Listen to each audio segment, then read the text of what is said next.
청년이 취직시험을 보게 되었습니다. 열심히 기도를 하고 공부도 최선을 다해서 하는 가운데서 청년의 임원으로 성실하게 섬겼어요. 그런데 시험 보는 족족마다 다 낙방에 쓴 잔을 마시게 되고 연말이 되어서 청년부 담당 목사님을 찾아왔습니다. 목사님, 하나님이 안 계신 것 같아요. 하나님이 살아계시고 제 길을 인도하신다면 이런 일들이 일어날 수가 없습니다. 저는 최선을 다해서 공부했고 주님 정성을 다해서 섬겼거든요. 그 청년의 눈빛에 눈물이 그렁그렁했었습니다. 목사님이 얘기했습니다. 형제, 내년 1년만 더 준비해 봅시다. 다만 올해하고 똑같은 페이스로 더 많이 하지도 말고 덜 하지도 말고 똑같은 방식으로 한번 해봐요. 하나님이 살아계신지 안 살아계신지 그때 우리가 확인을 하십시다. 이 청년이 목사님의 말씀을 받아들여서 그 다음에 똑같이 열심히 기도하는 가운데 열심히 준비를 하고 또 청년의 임원으로 1년을 더 정성을 다해 섬겼습니다. 그리고 가을이 되었을 때 본인이 그토록 원했던 직장에 합격을 하게 됐어요. 청년이 목사님을 찾아와서 얘기를 했습니다. 목사님, 하나님 진짜 살아계신 것 같아요. 여러분, 이게 실제 있었던 이야기입니다. 우리 교인들 중에서는 이 청년처럼 예수 믿는 사람들이 많이 있습니다. 내게 좋은 일이 일어나면 하나님이 살아계신 것 같고 내 삶에 어두운 일들이 자꾸 생기고 안 좋은 일이 터지면 하나님 나를 사랑하시나? 하나님 진짜 살아계시는가? 이런 회의가 듭니다. 여러분들은 교회 가면은 뭔가 좋은 일들이 기다리고 있고 인생이 필 것 같아서 교회 왔는데 이런 불경기에는 전혀 그런 걸 느낄 수가 없습니다. 교회가 조금씩 매력이 떨어지고요. 교회 와서 예배는 드리지만 마음속에 터치되는 것들이 없습니다. 교구 목사님이나 목자가 전화를 해서 왜 지난주에 예배 나오시지 않았습니까? 그렇게 얘기하면 네, 일이 있어서 못 갔어요 목사님. 다음 주에는 꼭 갈게요. 그리고 전화를 끊지만 자기 안에서 꼭 교회를 나가야 되는 건가? 이런 의문이 떠오르게 되지요. 만일 여러분들 중에서 이렇게 생각하면서 예수를 믿고 계신 분이 계시면 여러분 빨리 생각을 고쳐 잡수시기 바랍니다. 믿는 것은 보고 난 뒤에 믿는 것이 아닙니다. 뭐든 내 삶에 역사가 일어나야지 믿을 것 아니야. 뭐 좋은 일들이 있어야지 교회 다닐 맛이 나는 것이지. 이렇게 생각하고 믿는 것을 표적주의 신앙이라고 얘기를 합니다. 이 표적주의 신앙이라는 것은 확실한 증거가 되는 것이 보이면 믿고 따르겠다고 생각하는 신앙이에요. 입사시험 떨어지니까 하나님 없다고 했다가 입사시험 붙고 나니까 하나님 살아계신 것 같다고 확신하는 거, 이게 표적신앙입니다. 요한복음에 믿는다는 말이 98번 나온다고 말씀을 드렸잖아요. 그런데 이 사도 요한이 가장 예수님을 따르는 데 있어서 엄히 경계하는 신앙이 이 표적주의 신앙입니다. 그도 그럴 것이 예수님 당시에 예수님을 따라다니는데 예수님 주변에 굉장히 많은 표적이 일어났는데 그 예수님의 표적을 보고 예수님을 따르는 사람들이 굉장히 많았습니다. 오늘 우리에게 주신 본문 말씀에도 보면 예수님께서 사마리아 사역을 마치시고 고향 땅 갈릴리로 가셨잖아요. 원래는 예루살렘에서 일을 하시고 사마리아를 거쳐서 갈릴리로 내려가신 거지요. 이미 이 갈릴리 땅에는 예수님께서 예루살렘에 있을 때 어마어마한 이적과 기사를 행하셨다는 소문이 다 퍼져버린 거예요. 그도 그럴 것이 갈릴리에 있었던 사람들 중에서 예수님과 무리에 섞여서 예루살렘에 갔던 사람들이 예수님이 하셨던 일을 보았기 때문입니다. 이보게 그 있잖아, 갈릴리 저 나사렛의 요셉의 아들 예수, 그 사람 보통 사람이 아니었어. 선지자였어. 예루살렘에서 엄청난 이적들을 많이 행해서 예루살렘 사람들이 깜짝 놀랐다고 소문이 벌써 다 퍼진 거예요. 그리고 나서요, 이 사람들이 예수님이 하신 일들을 본 것입니다. 여러분들이 45절 뒷부분에 보시면 이는 자기들도 명절에 갔다가 예수께서 명절 중에 예루살렘에서 하신 모든 일을 뭐 했으므라? 보았음이라. 표적을 본 거예요. 그러면 표적을 보았으면 믿어야 할 것 아닙니까? 그런데 이들이 안 믿는 거예요. 예수님을 영접하였다 그랬습니다만, 이거 영접하는 자, 그 이름을 믿는 자들에게는 그 영접이 아니고 예수님 환영한 것입니다. 예수님 잘하셨다고 박수 쳐드리는 거예요. 박수는 치지만 예수님을 믿지는 않는 것입니다. 예수님이 섭섭하셨겠지요. 그래서 44절에 보시면 친히 증언하시기를 선지자가 고향에서는 높임을 받지 못한다 하시고 씁쓸하게 말씀하셨습니다. 뭘 얘기하냐? 저나 여러분들은 제게 좀 보여주세요. 제가 믿지요. 제가 뭔가 삶이 새롭게 나아지는 것들이 있어야지 신앙생활할 맛도 나고 주님 믿을 맛도 나지 않겠습니까? 이렇게 얘기를 합니다만, 실제로 내게 그런 표적이 일어나면 내가 믿을 것이라고 생각하지만 믿을지 안 믿을지는 그때 가봐야 합니다. 예수님 고향 사람들을 보면요, 보여줘도 예수님을 안 믿었어요. 이 표적주의 신앙의 문제가 뭐냐면, 표적을 보고서야 내가 믿겠다 생각하는 사람은요, 실제로 표적이 일어나도 믿을지 안 믿을지는 본인도 몰라요. 그때 가봐야 합니다. 더 안타까운 것은 표적주의 신앙은 표적이 실제로 일어나서 내가 믿기 시작했다 하더라도 내 삶 속에서 조그만 위기가 닥쳐오면 또다시 표적을 구합니다. 그런데 하나님은 하나님이시잖아요.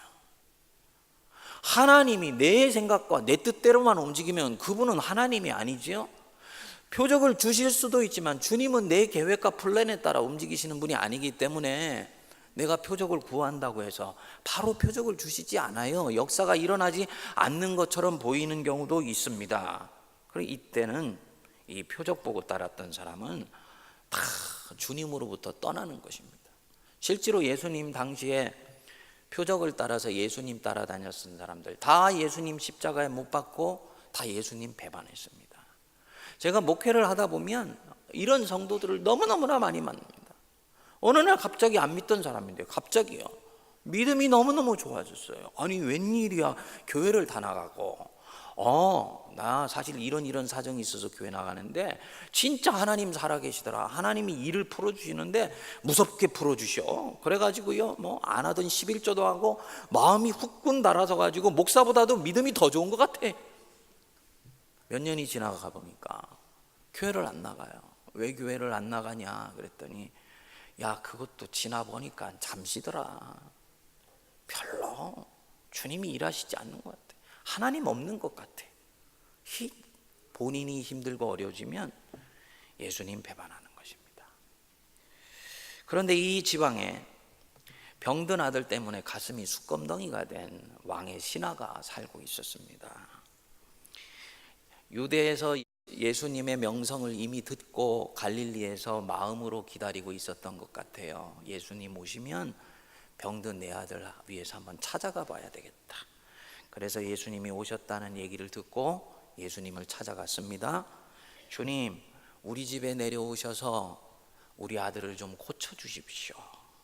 예수님이 이 말씀을 듣고 마음에 울림이 있을 수도 있는데 예수님이 무슨 마음을 품으셨는지 이 왕의 신하의 얘기를 거절을 했습니다. 48절을 여러분 보시면 예수께서 이르시되 너희는 표적과 기사를 보지 못하면 도무지 믿지 아니하리라. 내가 이 갈릴리에 와보니까 갈릴리 내 고향 사람들은 영적으로 토양이 너무너무나 척박하다.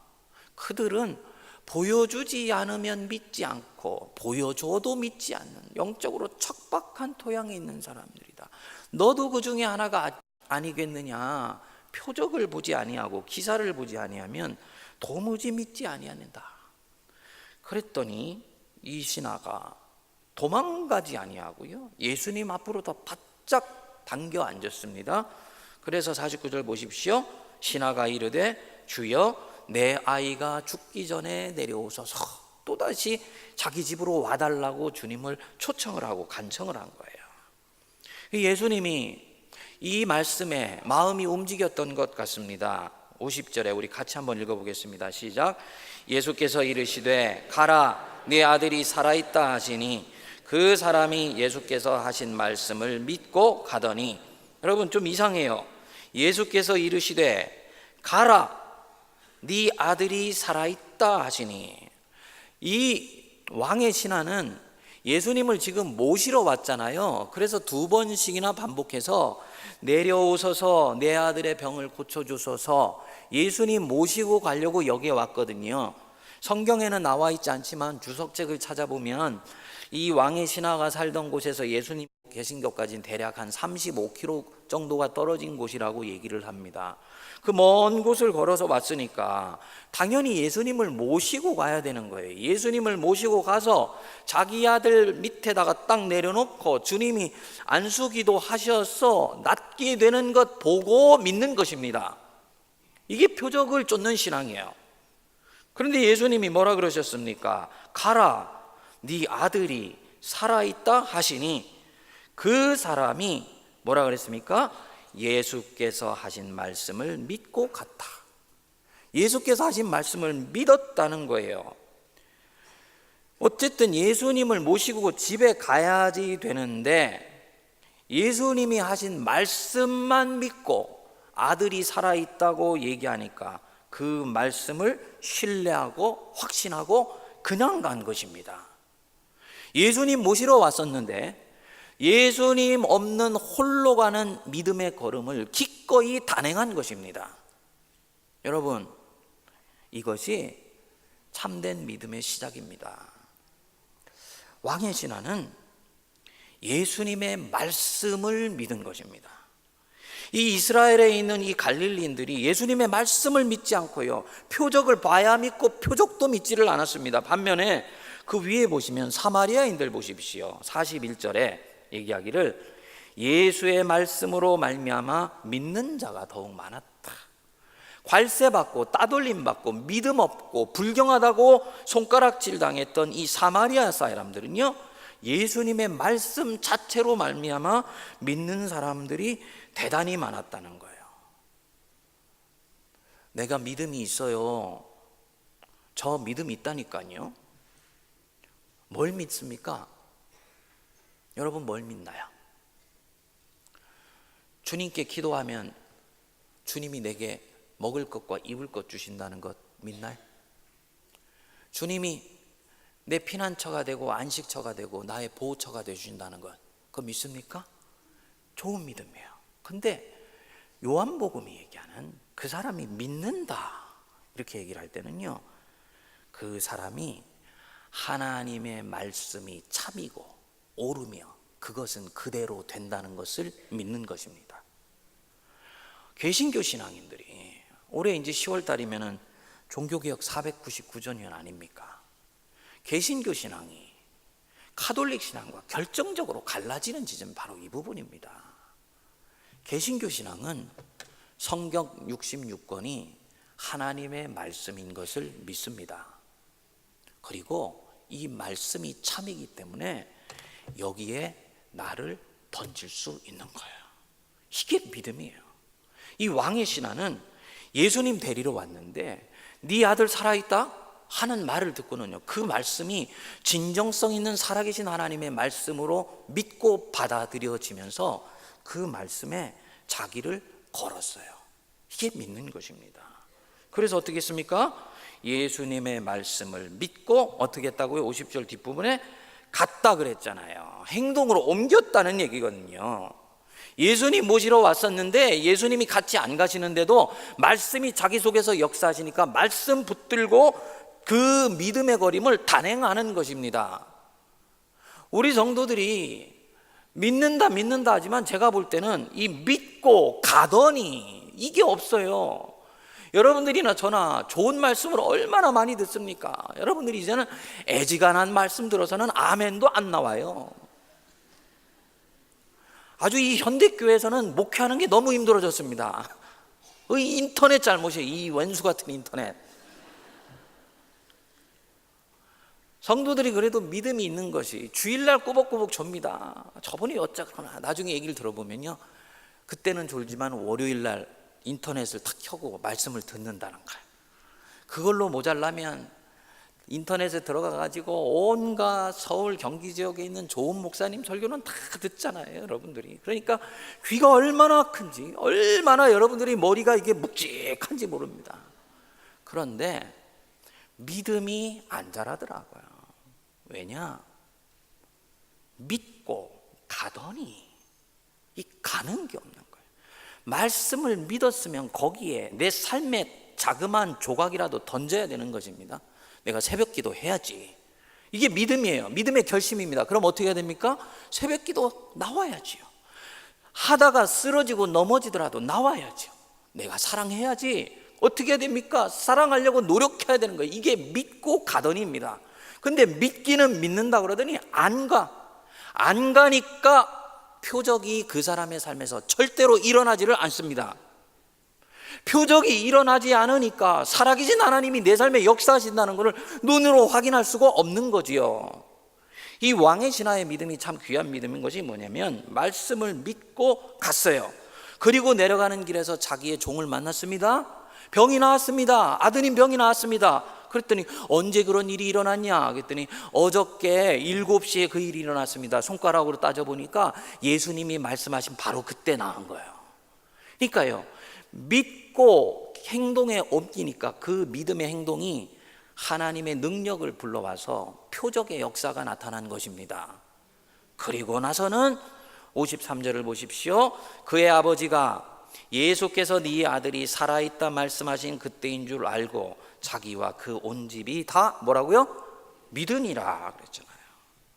여러분 50절에도 보면은 다시 돌아가서 그 사람이 예수께서 하신 말씀을 뭐하고?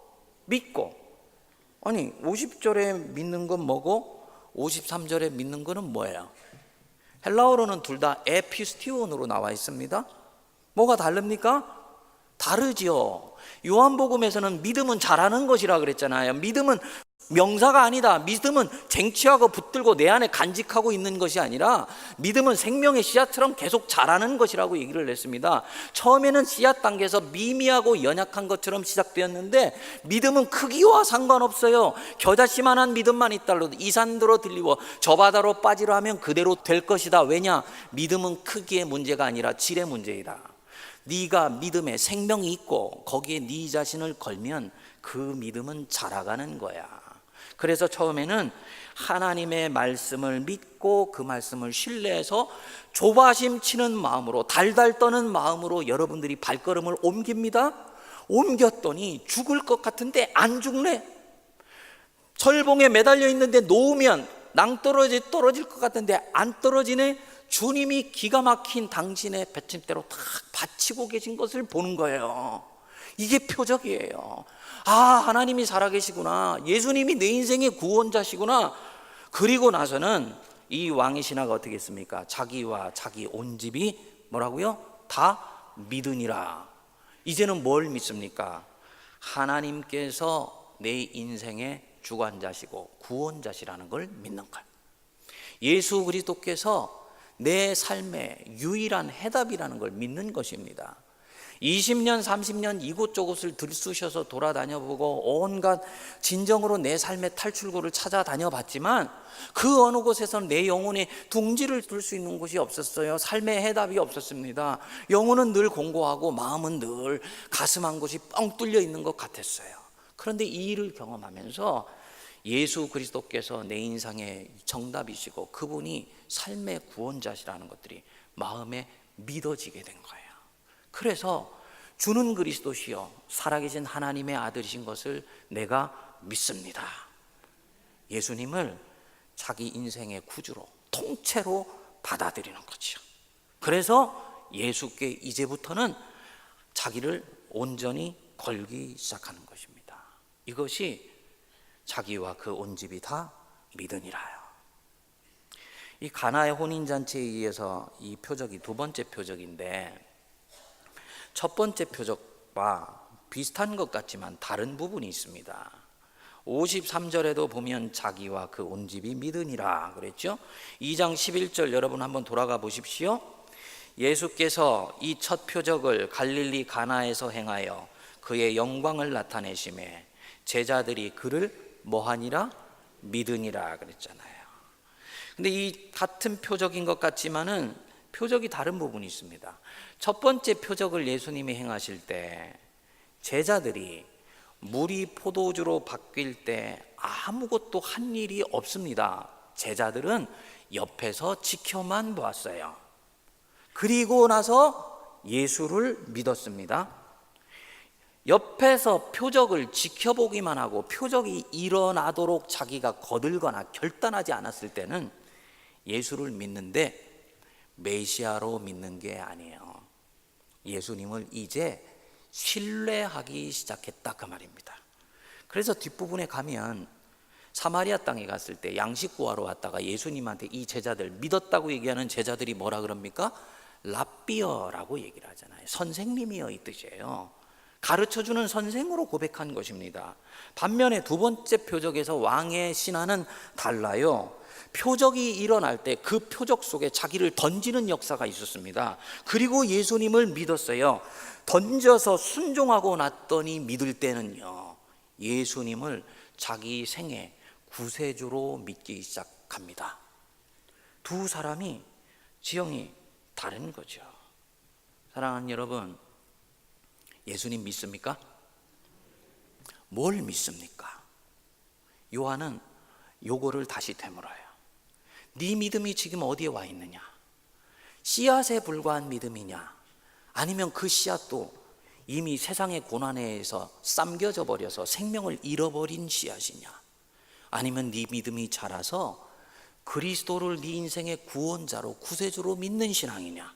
아니면 그것보다도 더욱더 자라서 세상이 흔들리시고 요동칠지라도 너는 예수 그리스도 앞에 너 자신을 결기로 다짐하고 결단했으며 하나님의 영광을 보며 내달려가고 있는 믿음이냐?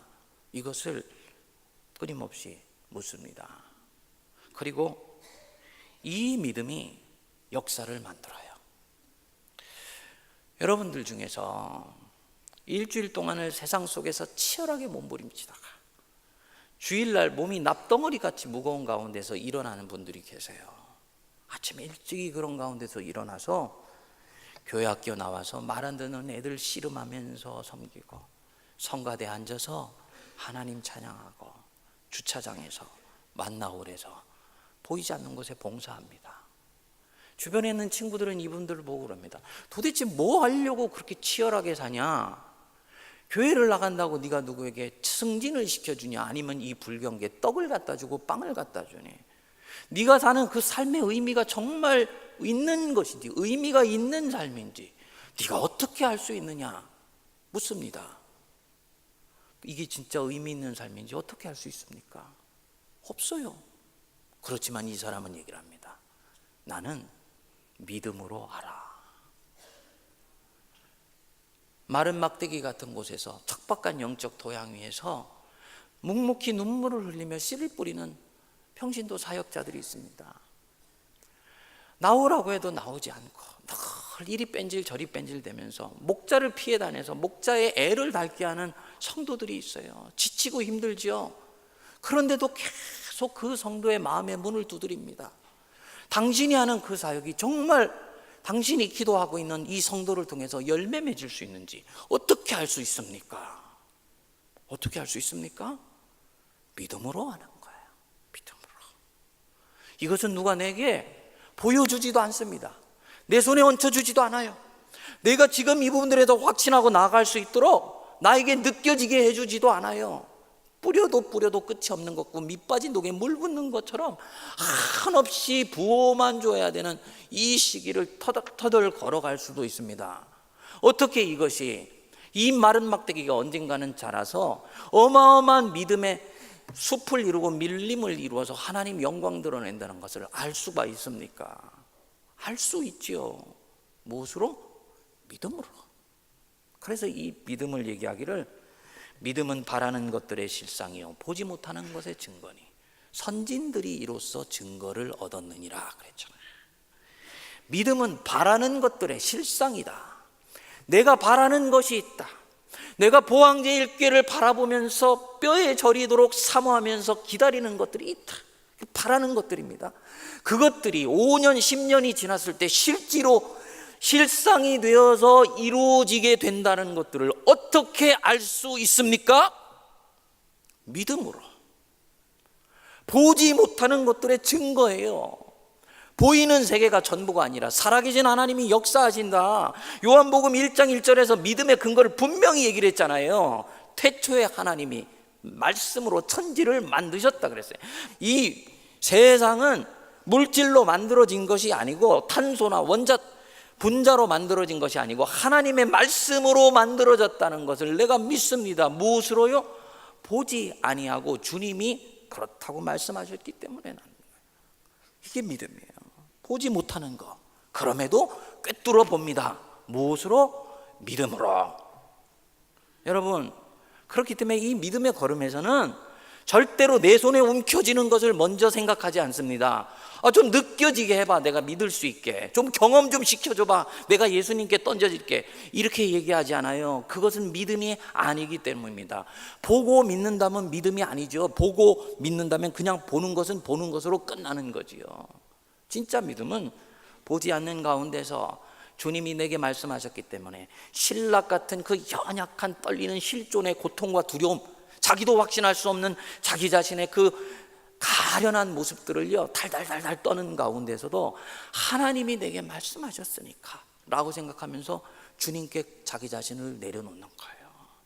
이 믿음은 확실할 필요가 없습니다. 100% 단언할 필요도 없어요. 중요한 것은요, 내가 주님 앞에 내 영혼이 떨리는 가운데서도 주님께 나를 맡겼다는 이 자체가 중요한 거거든요. 그래서 믿음은 크기가 문제가 아니거든요. 작은 것만 있어도 역사가 일어나는 것입니다. 예수님이 승천하신 이후에 주 70년에 이 로마 제국이 들어와서 이스라엘을 완전히 초토화시켰습니다. 나라를 잃은 정도가 아니라 아주 이 이스라엘 민족 전체를 그 땅에서 통째로 다 뽑아내어 버렸어요. 그래서 유대인들이 전 세계로 흩어져서 살게 됐습니다. 러시아로, 유럽으로, 나중에는 미국으로, 아무튼 이민자들이 들어갈 수 있는 곳에는 전부 유대인들이 흩어져서 살겠어요. 그런데 이 유대인들이 가는 곳마다 회당을 세우고 여호와 하나님 신앙을 지키면서 하나님의 계명을 따라서 살았습니다. 그런데 이들이 6월절 만찬을 하잖아요. 1년에 한 번씩. 그럼 만찬을 하게 되면 유대인에 있어서는 모든 신앙교육의 핵심은 가정이에요. 가정에서도 아버지가 제사장으로서 자녀들을 교육합니다. 만찬을 쭉 하고 난 뒤에 마지막으로 자녀들에게 축복 선언을 하는데, 내년에는 예루살렘에서, 이게 이들의 축복 선언이에요. 그리고 자녀들도 함께 따라하면서 만찬을 마칩니다. 함께 모여가지고 식사 기도를 할 때마다 유대인들은 예루살렘을 회복시켜 주십시오. 우리의 잃어버린 땅, 그 땅으로 돌아갈 날을 속히 허락해 주십시오. 반복해서 날마다 기도하는 거예요. 송구영신 예배를 드릴 때마다요, 마지막에 내년에는 예루살렘에서 외치고 회당에서 다 흩어졌다 그럽니다. 그렇게 곧 돌아갈 수 있을 것이라고 생각하면서 인사를 나눴는데, 이 세월이 5년이 지나고 10년이 지나고 100년이 지나고 500년이 지나고 나중에는 1000년의 세월이 흘렀습니다. 그 1000년의 세월이 흐르는 동안에 돌아갈 수 있다는 표적이 한 군데도 보이지를 않은 거예요. 자기들의 잃어버린 그 성지 예루살렘에 대해서 들려오는 소식을 들으면 표적이 보이기는커녕 오히려 자기들의 기원과 기도로부터 점점 멀어지는 것처럼 느껴졌습니다. 사라센 제국이라는 이슬람 제국이 들어서서 예루살렘을 정복하고, 그들이 사그러지자 오스만 투르크 제국이 들어서 가지고 또다시 예루살렘을 정복하여서 철옹성처럼 지키고 있다는 얘기가 들리는 거예요. 그 얘기가 들려도 아버지는 아들에게 내년에는 예루살렘에서 회개하고, 그 아들도 또 아버지가 죽고 난 뒤에 그 아들에게 또 내년에는 예루살렘에서 70년 동안 그 말을 하다가 죽고, 그 아들도 또 70년 동안을 그 말을 하다가 죽는 것입니다. 내년에는 예루살렘에서 예배를 드리자. 한 아들이 아버지에게 물었겠지요. 아버지는 정말 내년에 예루살렘으로 우리가 돌아갈 수 있다고 어떻게 믿습니까? 할아버지도 70년 동안 그 말 하시다가 결국은 그것 못 이루어지는 것 보고 죽으시고, 아버지도 저한테 30년 동안 지금 그 말씀 반복해서 하시고 있잖아요. 예루살렘에 정말 우리가 돌아갈 수 있는지 어떻게 합니까? 아버지가요, 아들의 이 말을 듣고 딱 한마디 합니다. 하나님이 우리에게 그렇게 약속하셨기 때문이다. 하나님이 우리에게 약속하셨기 때문이다. 하나님께서 성경 말씀에 이르기를 내 백성들이 범죄하여서 적국에 패해 하늘 끝까지 내어 몰려 있다 할지라도 그들이 회개하고 돌이켜 나 여호와의 계명을 지키면 내 이름을 두려고 작정한 예루살렘 성으로 내가 그들을 불러 모아 세울 것이다. 하나님이 말씀하셨기 때문이야. 이 얘기 한마디 딱 하고 아들의 입을 닫게 했어요. 그렇게 해가지고요, 2000년 세월 가까이 다가와서 실제로 그 믿음이 이루어져서 1948년 5월 14일에 팔레스타인 땅에 이미 나라를 잃은 민족이 떠난 지 2000년이 다가와서 그 땅에 주인이 버젓이 있는 가운데서도 그 팔레스타인 땅에 이스라엘 국가가 독립국가로 세워진 것입니다. 정확하게 자기 나라 땅을 잃은 지 1840년 만에 일어난 일이에요. 그러니까 유대인들은 1800년 이상을 보이지도 않고 느껴지지도 않고 만져지도 않고 일어날 가능성이 없는 것 같은 가운데서도요, 보는 것처럼 믿으면서 계속 하나님 앞에 자기 자신들의 믿음의 걸음들을 이어나갔던 거지요. 인류 역사상 이런 일들이 일어난 적이 없습니다. 여러분, 이 역사책을 뒤져보면 나라를 잃어버린 소수 민족이 자기 정체성을 그나마 건수하면 다행이에요. 아무리 강성한 민족도요, 나라를 잃고 딛고 설 땅이 없으면 그때부터 그 민족은 끝입니다. 한때 여러분 중국을 제패했었던 만주족 있지요. 어디 갔습니까? 흔적조차도 없어졌잖아요. 청나라를 세웠던 그 만주족이 흔적조차도 없어졌잖아요. 근데 이 소수민족 중에 소수민족인 이 이스라엘이 정체성을 지키는 것은 말할 것도 없고 2000년의 세월이 다가왔는데도 잃었던 그 나라를 다시 회복한 것입니다. 이것은요, 하나님이 일하시지 않으면 일어날 수가 없는 일이죠. 하나님이 살아계시고 하나님은 당신이 우리에게 하셨던 약속을 반드시 지키는 분이다. 이것을 이스라엘 백성들이 믿었기 때문에 그 믿음이 역사를 일으킨 것입니다. 저는 가끔 성도님들이나 목회자들 보면서 고개를 갸우뚱 거려요. 저분이 말끝마다 믿음 얘기하는데 진짜 믿음이 있는 것인가? 여러분들이 믿음이 있으면 그렇게 행동할 수가 없는 경우들이 너무너무나 많이 있습니다. 하나님이 여러분들에게 말씀하시지 않겠어요? 네가 진짜 나를 믿기는 믿는 거냐? 나 여호와가 살아있으며 네 인생을 주관하며 하나님 여호와 하나님께서 역사의 심판자시고 네 인생의 판단자라는 걸 너는 진짜 믿기는 믿는 거냐? 네가 믿는다면 너는 그렇게 생각할 수 없어, 그렇게 말할 수 없어, 그렇게 행동할 수가 없어. 우리 주님이 말씀하실 것 같아요. 근데 여러분들 보면 너무너무나요, 불안해요. 왜 그렇게 떠세요? 인생 철봉에서 떨어지면 여러분 그냥 무슨 일 날 것 같지요? 한번 손 팍 놔보십시오. 아무 일도 일어나지 않습니다. 저는 살면서 몇 차례 내가 쥐고 있었던 이 기득권의 철봉을 놓았어요. 처음에 놓을 때는요, 여기서 놓으면 내 인생 쪽 날 것 같대. 천만의 말씀. 주님이 기가 막힐 곳으로 나를 안전하게 탁 내려세워서 새로운 인생의 길 가게 하시더라고요. 왜 그렇게 두려워하고 염려하십니까? 이거요, 하나님 의심하는 거예요. 하나님을 신뢰하지 못하는 것입니다. 주님이 이때까지 보여주신 표적만 해도 책을 한 권 쓸 수도 있는데도 여전히 그 표적 주어야지, 내 손에 움켜쥐어야지 내가 안전할 수 있다고 생각하는 것입니다. 여러분 기억하십시오. 내가 하나님을 신뢰하기 때문에 침묵하기 시작하면 하나님이 나를 위해서 변호해 주시기 시작합니다. 내가 주님을 위해서 신실하게 일하기 시작하면 주님이 내 인생을 위해서 더 바쁘게 움직이세요. 우리가 믿음이 없기 때문에 하나님이 역사하실 공간까지도 인간적인 생각과 깨와 말로 다 점철하고 색칠을 다 해버리는 거예요. 그러니까 하나님의 표적이 나타날 내 삶의 스페이스가 없어지는 것 아닙니까? 그거 의심하는 거거든요. 주님이 일하시는 것을 보지 못하고 신뢰하지 않는 것이거든요. 여러분, 우리 이런 믿음 가질 수 없습니까? 하나님, 도대체 왜 내게 이러세요? 얼마나 지나야지 내가 이 고난의 시절을 돌파할 수가 있습니까? 주님 정말 살아계십니까? 선하십니까? 능력이 있으신가요? 나를 살펴주시고 계신가요?